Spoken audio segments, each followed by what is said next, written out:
the matters that arise in one space is conveyed to the members in the other. The chairman also asked Ms. Jimenez and Ms. Brandon to work together and provide the committee with a draft of the amendment being proposed. And this is precisely why I decided to just have the meeting today so we could close off this going into the new year. So can I have a motion in relation to the minutes for November 29, 2024, including the amendment that we had seen? Senator Gale, seconded. Senator Longmore, so ordered. So, matters arising. Ms. Jimenez and Ms. Brandon, you have something for us? Ms. Brandon, you know you can press your mic. I just opened the both of them so both of you can contribute without having to intervene. I can. Do I often? No. Thank you very much, ladies. Thank you. Pleasant morning, everyone. Let us start with regard to Senator Longmore's inquiry, and that is whether the committee could be provided with a synopsis or a review of the functioning, especially the procedural functioning of a bicameral committee in terms of the way in which the communication between the houses takes place, such as how matters that arise in one space is conveyed to the members in the other space. I did some research, I completed some research on that, and tried to look at bicameral committees in other jurisdictions to be guided. There are some critical functions or features that are similar in all, though I've recognized that there are differences. Like, for instance, what would constitute a quorum is different in the parliament in India versus that in the UK. But with regard to its establishment, right across the board in all parliaments, it is established that they are comprised of members from both houses. Communication and how matters are referred to those joint committees, and that is what it's primarily referred to as, right across all parliaments, as joint committees. They require, so the matters require bicameral consideration and are often referred to from one chamber to the committee, and a clear mandate is often given as to what is to be discussed. The direct communication in some systems, specific parliamentary officers such as the clerk, that could be the clerk to either houses, or the committee clerk is the person who is primarily geared in passing communication from one house or members from one house to another. The primary guidance that I received, and I thought that it was most fitting for our jurisdiction, would be from the Companion on the Standing Orders and Guide to the Proceedings of the House of Lords in the United Kingdom. And in that companion, I'm going to refer to it as it's called, in that companion, they have outlined joint committees and what it is that they often focus on and how it is that how they operate. So on page 223 of that companion that deals with joint committees, it says, joint committees of both houses of parliament usually have an equal number of members from each house, but this is a matter for the arrangement between the houses. The standard procedure for setting up a joint committee proposed by the Lord is as follows. A motion is moved that it is expedient for a joint committee of both houses be appointed to consider some particular subject. If this is agreed to, it is communicated by message to the Commons with a request for their concurrence. If the Commons agrees, then a message is returned which contains the Commons membership and orders of reference. The House then appoints a select committee on a proposal form from the Committee of Selection and agrees the powers, orders of reference, and time and place for the first meeting. An addition to the number of members of the joint committee or a change in order of its reference is made in the same way. Messages are also defined in the companion. I will move to page 49 that deals with how messages between the two houses are communicated. A message means a formal communication between the two houses. It is used for sending bills from one house to another, for informing one house of an agreement or disagreement of the other, to amendments, or for the exchange of documents or setting up of joint committees. This message is communicated by the Lord's clerk and handed to the sergeant of arms. A message from the Commons are brought by the Commons clerk to the bar of the houses and is presented to the clerk at the table. So in summary, my understanding as to how, one, joint committees are created is that the House, be it the Senate or the House of Representatives, that is requiring there being a joinder or a bicameral committee created, would send a message being some type of communication through the clerk to the other house to say, we want to meet, we want to discuss this item, and here are the members we are proposing to be a part of that committee. There is a response from that receiving house, and that receiving house would send that correspondence again through the clerk to the members who made the request. The quorum, based on the companion that was read, it's an equal number. So whatever it is that is decided, if they want a membership of 12, you'd have 6 members from the House of Representatives and 6 members from the Senate. It is up to the requesting parties to determine how many persons they would need to sit in that committee for the deliberation. I am hoping that that response is comprehensive and it adds some guidance. It does. Thank you. For me too, it's just learning about the concept of the messages as an official way of communicating between the houses through the clerk. So yeah, that's quite enlightening, and I think we can be guided by it. Both of you are air quoting messages because we don't have a, it's just any form of communication would be a message. But the thing is, in the companion, a message is particularly defined as being that correspondence between the houses. Based on the companion, there's nothing else that is referred to in their parliamentary system as a message. Oh, really? No. So a message itself is defined in the companion as being communication between the two houses. Irrespective of bicameral status or not, or just specific to bicameral status? Just specific to bicameral status. That this is companion is for the UK. Okay. Interesting.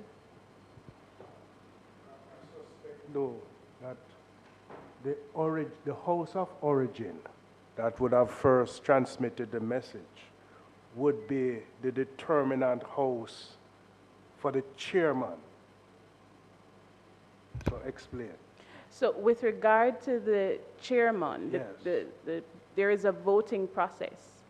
So we go back now to the meeting Right. and determining the chairman coming from that At the meeting, at the first meeting. Because I recall, Chairman, we had that discussion earlier in terms of, I believe, the selection of a chair of a committee. And we were saying that that chair either would have come from the meeting itself, or if it's a joint select committee, the usual practice would have been the minister determining the cause for the meeting. Right. You're still looking at me with that frown. Okay, thank you very much. So thank you very much, Mr. Minister, for showing some light on those questions. And this is why I wanted to just keep the meeting this morning, notwithstanding the time constraint, so that we can go into the new year with a new focus, because we are now at 74, 76, 74. So we should be able to move quickly in the new year to complete this aspect of the review of the standing orders. Unfortunately, for those who are of the view that it's a bit onerous to come here on Friday morning to our standing orders committee, the work is not by any means finished, and we are going to have to rely heavily on our support staff to get the proposals put in a form that we can make a final review before the matter is sent to the Senate for approval. Now, in my estimation, it's going to take a couple months for that, but we have certainly made some very good progress. And as we come to the end of the year 2024, I would like to thank the members of the Senate and to place on record my gratitude to the members of the Senate who have contributed to this process, which some might consider to be tedious, but extremely important. And I do believe that we have made some very good progress over this number of years. So I want to thank all the members of first of all, the members of the Senate from both sides of the aisle who have made a remarkable contribution. I'm going to allow Senator Morris to make a remark before I turn to the support staff, without whom we could not have reached the point where we can actually see an end to our deliberations. So Senator Morris, and I see that Senator Gale wants to say something also. Thank you, Mr. Chair. I was just wondering the possibility of us meeting in the new year on Fridays outside of scheduled Senate sittings. So we know that generally it takes a few weeks before the Senate resumes in the new year. So I was wondering if we could meet on those Fridays that the Senate is not sitting to just try and advance the work, because what I don't want to happen is a situation that transpired in 2016, because we had completed the review of the standing orders then, and I mean, planning to table the amendments that were made, and lo and behold, an election was called, and the Senate was adjourned, and we could not table the document. So I want to urge that, you know, I mean, all of this work that we have done don't go by the wayside, and we expedite the process. Senator Morris, I think that is a splendid idea. And what we will do, I'll ask the committee clerk to, Ms. Beckford, to communicate with me early in the new year, and we try and find um, two Fridays out of the new year before the Senate resumes, so that we can complete our review and chart a way forward.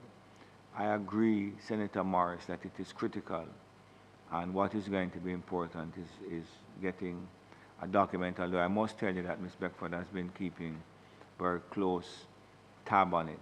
So what we would really want is perhaps Ms. Beckford, a color-coded document so that we can go through and just see where amendments are being proposed, so that when we send it to the Senate for approval, it can be easily digested by our membership. And you will also remember, Senator Morris, which is why your proposal is sound. You will also remember that somewhere along the line there are a number of other matters that we didn't complete because they were controversial is not the right word, but they required some special attention, and we are determined that we would go back to them. So we can do that in the new year. I agree with you. Let us try and finish our, if it's even 2 meetings, and we probably could go perhaps 2 meetings at 2 hours, and then we proceed thereafter to complete the document. So, as I was saying, thank you very much to members of the Senate from both sides of the aisle who have contributed to this process that we are involved in. A special thank you, and I placed it on record, to our committee clerk, Ms. Beckford, who has been in touch with me not only during these meetings, but in the interim, in the intervening time between the meetings, to try and plot the way forward.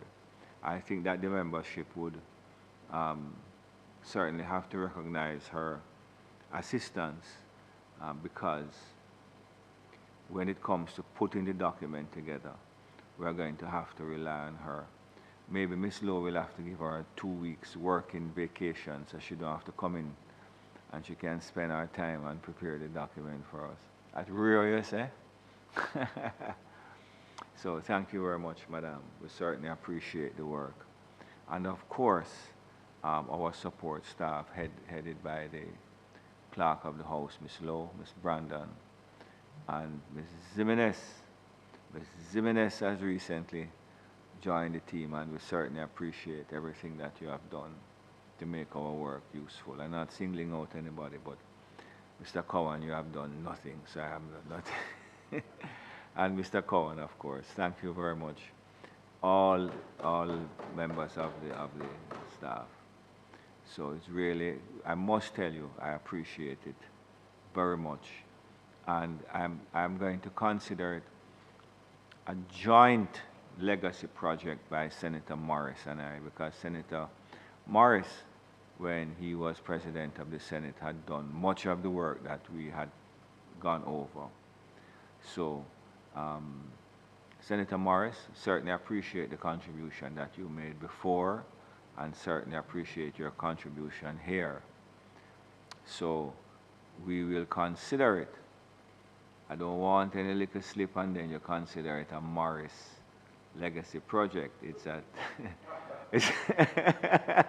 it's a Tavares Finson Morris legacy project, or Morris Tavares Finson legacy project, that we have really sought to modernize and make the relevant changes to the standing orders of the Senate. Senator Gill, and then Madam Speaker. Yeah, I agree in terms of us having a meeting in the new year.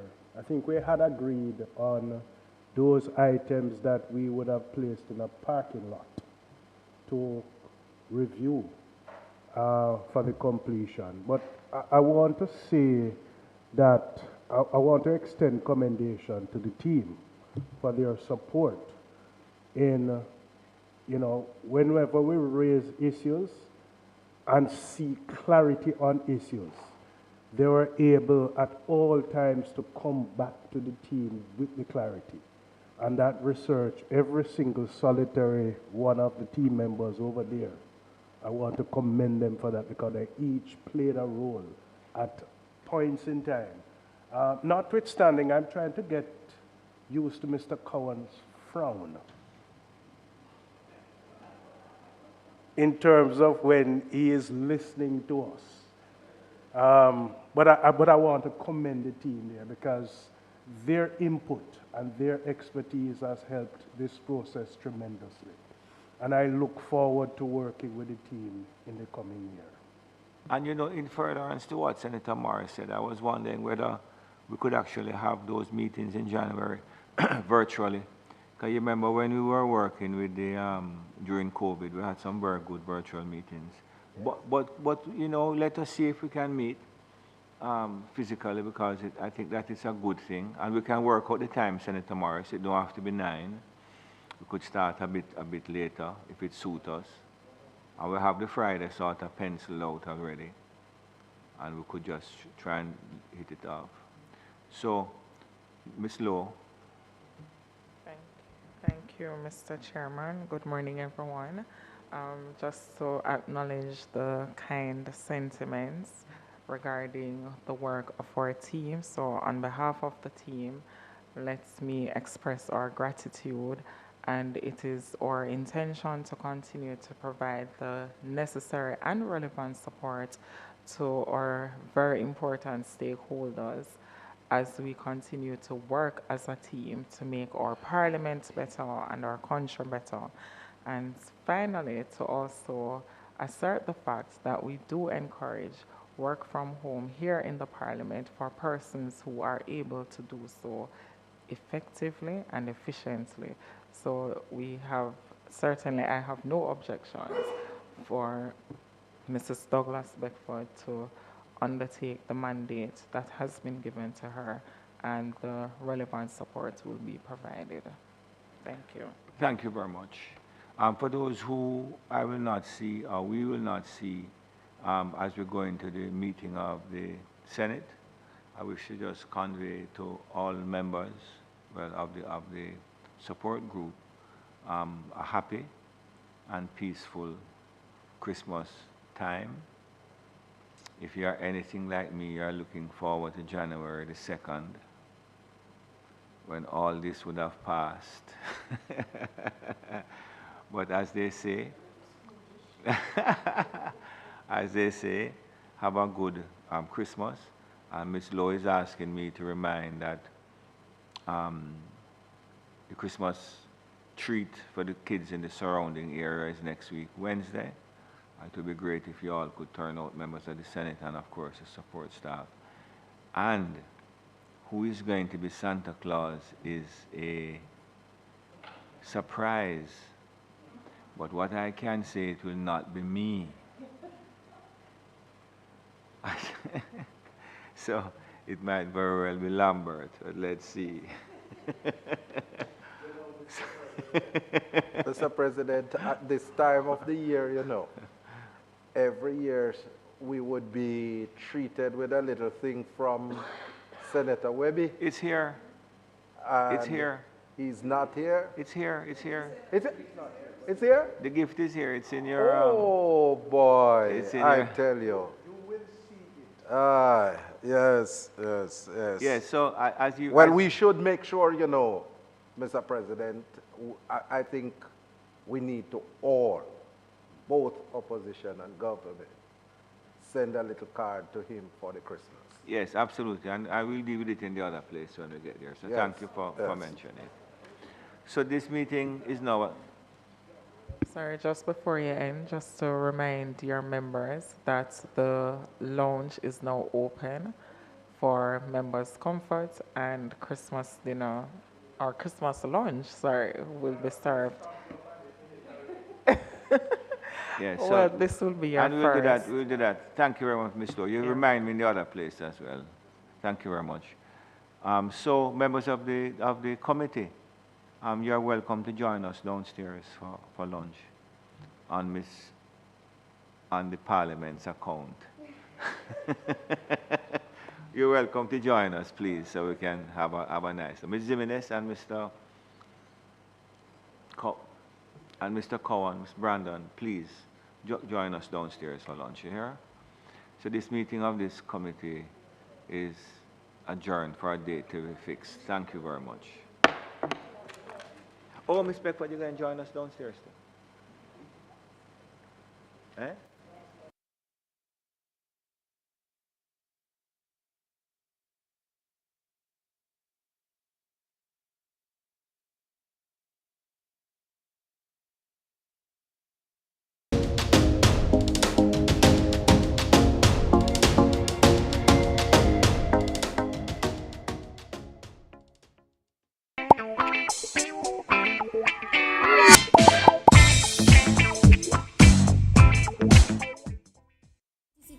$156,000 more Jamaicans are working. This is more than any other time in our history. Your government is caring for you.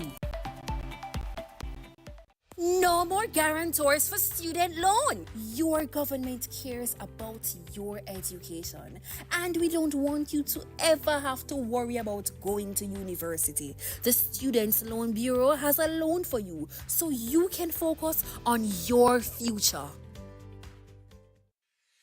How do bills become law in Jamaica? Laws are made to create order, to ensure our safety, and to protect our rights against abuses by other citizens, organizations, and even the government itself. A bill is a proposal for either a new law or for a change to an existing law. Jamaica's parliament is responsible for making our laws, and that responsibility is shared between two houses.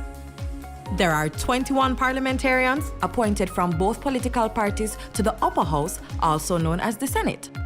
And there are 63 members of parliament that we, the people, elect to the lower house, also known as the House of Representatives. To pass a law, there is a minimum of 6 stages required in each house. The process can begin in the upper house by a senator or in the lower house by your member of parliament. And their proposals for a new bill can certainly start with you, the citizen. Now, since the process often begins in the House of Representatives, let's start there. 1. The first stage begins with the introduction by the minister responsible for the bill, followed by the first reading of the bill by the clerk to the houses. This clerk is more like the CEO, the Chief Executive Officer for the Parliament. An announcement of the bill is published in the Gazette. This is a public newsletter that the government uses to inform the citizens of what the Parliament is doing on your behalf. 2. The second reading begins with a summary of the bill by the minister. The main reasons for the bill are discussed both by the government and opposition members to determine if Jamaicans would really be better off with the new law or changes to an existing law. A vote is taken by the House to determine if the bill will move to the committee stage. Sometimes before going to that stage, the minister responsible for the bill can recommend the use of a joint select committee. It's called joint as its members are taken from both the upper and lower house. To benefit from greater consultation, the committee is empowered to invite the public to share their views of the bill in writing or in person, and does so through radio, TV, and newspaper adverts. This joint select committee submits its recommendations to the House of Representatives. The House debates this report, and a vote is taken to determine if the bill should go on to the committee stage, where it is examined by a committee of the whole House. Yes, that's the name. And that's what it is, a committee of all the members of Parliament that carefully examines each clause and makes improvements to ensure the bill will achieve its objectives. As chairman, the Speaker of the House monitors the process to make sure the rules of the House are obeyed and the process moves along smoothly. 4. The committee of the whole House examines the bill clause by clause, then sends its recommendations for changes to the House of Representatives. This is called the report stage. 5. The bill then passes to the third reading to allow a final opportunity for MPs to make changes before it is sent to senators in the upper house. 6 to 10. In the upper house, the senators go through the same steps we just described. If any changes are made, the bill has to be returned to the House of Representatives for their discussion and approval. Now, if the bill had started in the upper house, it would also have to be returned to them for approval of any changes made by the lower house. 11. Throughout the entire process, the bill is being checked by the Legislative Council. That's the Parliament's lawyer. But before the last step, a copy is sent to the Attorney General of Jamaica for final review and certification. 12. If all is well, the bill is sent to receive the royal assent from the Governor General as the representative of the Queen, Elizabeth II. The bill is now an Act of Parliament. The Act is gazetted, and the rights of Jamaicans are further preserved and protected by a new law.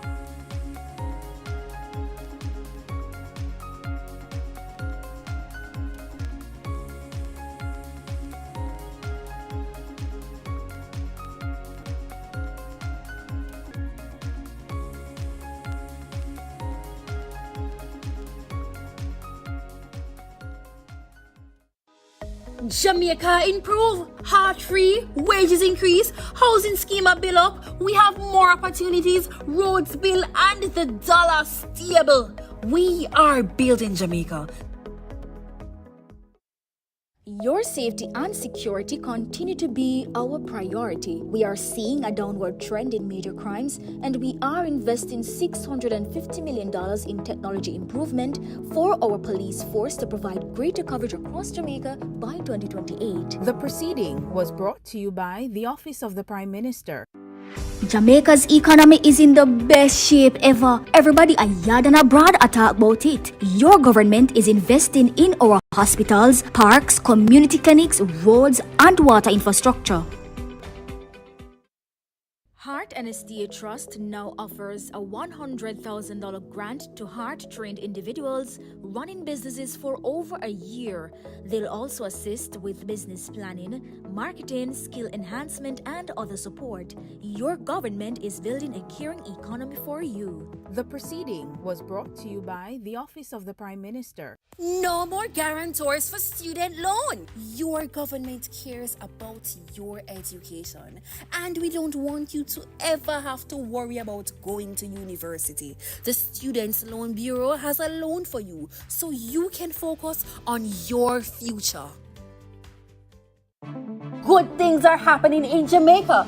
Our unemployment remains the lowest it has ever been, which means more Jamaicans are working and can provide for themselves and their families. Your government is building Jamaica.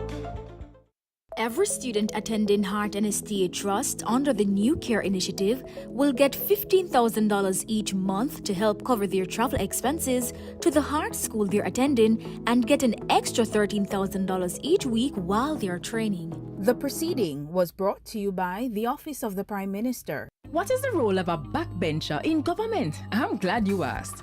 They're members of parliament who are not appointed to cabinet. So they sit in the back of the legislature and they apply pressure. They examine what government legislates, participate in parliament debates, raise issues and advocate and question chamber when things don't look straight. Backbenchers represent the constituents in parliament. Backbenchers oversee the interests of citizens, you and me. But how can they be agents of government accountability after them no hold no portfolio? And them and a minister? No. So then how can they facilitate government transparency? And the next thing, them and a front bencher. So how them affect me? You see, a lot of work is in committees. So these portfolio-free MPs with less dire responsibilities are more accessible to you and me. So they help with policy, but it helps if we engage them, you see. So they're not just in the back benches, but on the ground, in the trenches. Though in the back of parliament, we're at the front of their cause. So pause. Find your backbencher at jampja.org. Me, I go show them my way of justice. I'm abused. I need legal advice. I don't deserve this. The truth of the matter is, justice there for all of we. The Ministry of Justice has trained more than 5,600 persons in restorative justice practices. More than 200,000 victims have been supported by the victim services. Legal aid has reached thousands island-wide. Make we talk it out, not fight it out. Call 888 Justice today.